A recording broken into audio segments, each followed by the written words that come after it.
तो आयटम माझा आहे म्हणजे मी केलाय. चला सांगतो कसा करायचा. मांडीपासून खाली कोंबडीचं पाय घ्यायचं आणि असं कट मारून घ्यायचं. मीठ, हळद, मिरची पावडर, चिकन मसाला, आलं लसूण पेस्ट, दही, लिंबू पिळून घ्या आणि गरगरीत कालवा.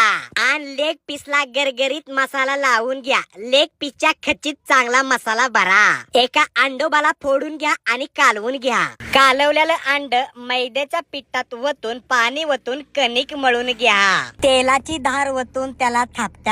तेलामध्ये सगळे चिकन पीस चांगले 15-20 मिनिट भाजून घ्या. कचकच कांदा करकर, कोथिंबीर करकर, मिरची चिरून घ्या आणि ह्या सगळ्यांना एकदाच तळून घ्या. हळद, मीठ, मिरची पावडर, चिकन मसाला टाकून हलवून घ्या. मैद्याला चित्रात दावल्याप्रमाणे लाटून घ्या, कापून घ्या.